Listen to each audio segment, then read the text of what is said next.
Hi, Elijah. Hi, sir. Good morning, Sir Elijah. So, ito po yung actual video test nung order nyo yung motherboard.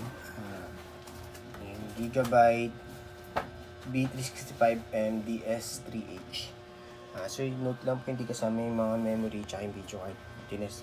Tines lang po namin para makita nyo na working lahat yung PCIe tsaka yung mga RAM slot, alright, tsaka yung processor.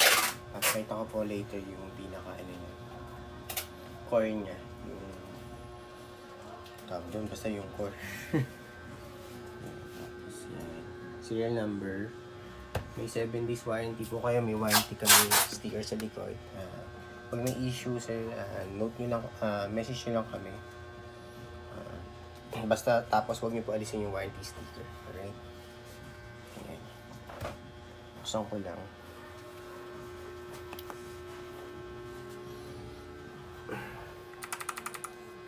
Ang lakas ng ilaw. Ayan.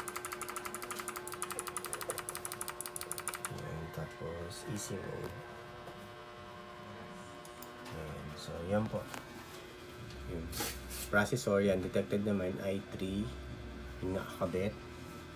Tapos yung memory slot, gamit natin DIMM 1 and 3. Alright sir, so nagbubot siya. Goods naman po yan, basta nagbot na. So, DIMM 1 and 3 po yung nakasalpak.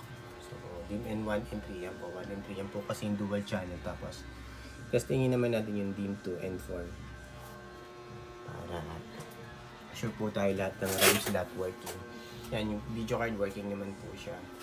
Yung processor na i3-9701F, i9100F, wala po yung built-in video card. So, kailangan yung video card para may display tayo dito. Ayan. So, yan po. Working naman yung display, yung PCI slot goods. Alright. So, shutdown natin. Palitan natin yung RAM slot. Di ba? Nasa 1 and 3. Di ba natin sa 2 and 4. Kasi yung dual channel, mga magkakapares. So, pop ko lang dito. Aray, sakit mo.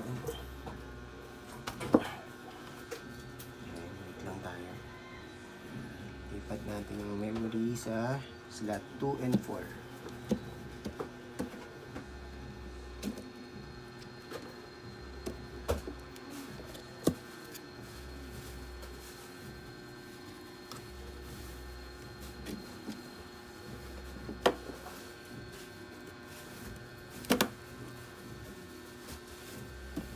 Sir Elijah. Yun. Yun natin. On. Then, switch off.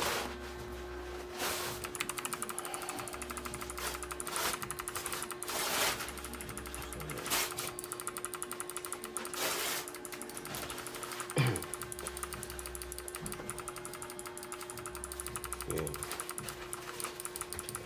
So, kanina po, nakakabit sa DIMM 1 and 3.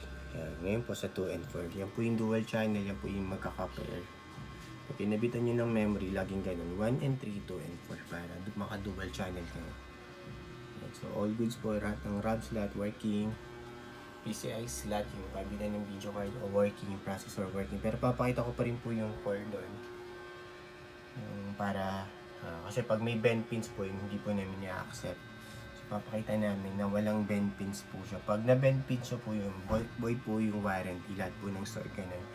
So, bawal siyang ma-bend pin kasi user's fault na po yun. So, papadala po namin. Walang bend pins, kaya po, bawal po ma-bend pin para pasok pa rin sa warranty period po. Sa warranty period. Shutdown ko lang siya. Ayan. Shutdown. Ayan, patay niya. So, hindi kasama yung memory at saka yung processor at saka yung video card. Pinest lang natin. Motherboard lang po yung kasama. Aray! Sakit po.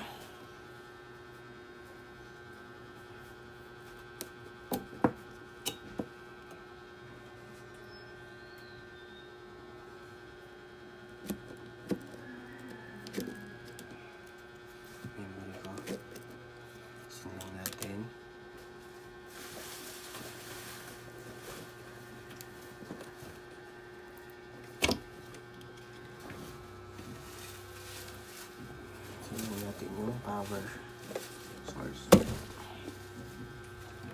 Power supply. Processor.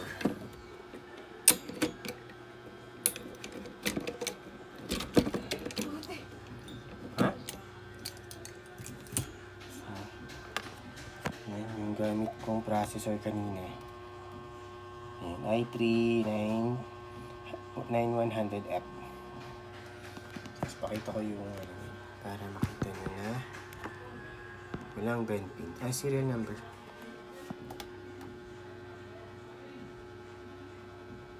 Eight. Kasi ba lang ito? Ang tigas nito. Yun.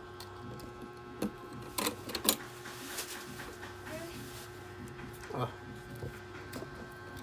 Ayan. So yung yan, mga pins niya. Yan. Kita nyo po. Perfect po yan. Walang bend pin. Zero bend pin, zero broken pins. Ayan. Makikita po agad yan pag may bend. Napaka-sensitive po niyan. So, ingatan nyo po to. Ayan. Pag may bend pins po, nangyari na hindi po gumagana, yung pala na bend pins nyo po, hindi po namin accept yung warranty. Alright? So, ingatan nyo po yan, ma-bend pin. So, pagkabit ng processor, may arrow naman po yan. Yan po, yan, yung arrow. So, yung mga processor, may arrow din po yan. May marking siya. So, ito, tulad nito. Yan, nakita nyo ito. So, ganun siya. Tapatan lang sila. Yan. So, ganun lang po yung pagpasok. Just in case hindi nyo po siya kabisado. Okay. Yun na, so yan yung bend pins, goods na goods, Sir Elijah, no? Yan. So yun na. Tapos, warranty sticker namin nasa likod.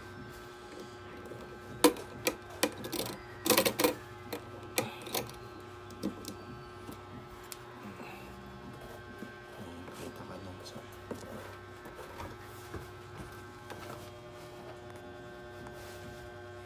Bawal po alisin yung warranty sticker para hindi ma-void po yung warranty nyo. Alright?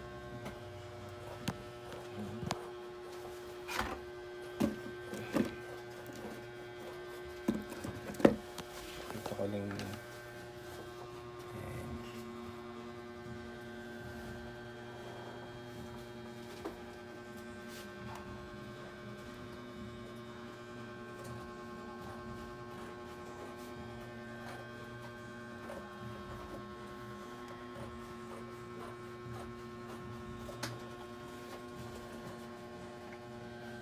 Tatakpan po namin yun ng yung niya,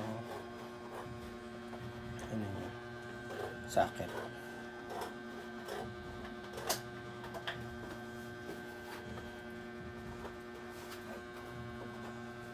Okay, yun lang po Sir Elijah. Thank you po.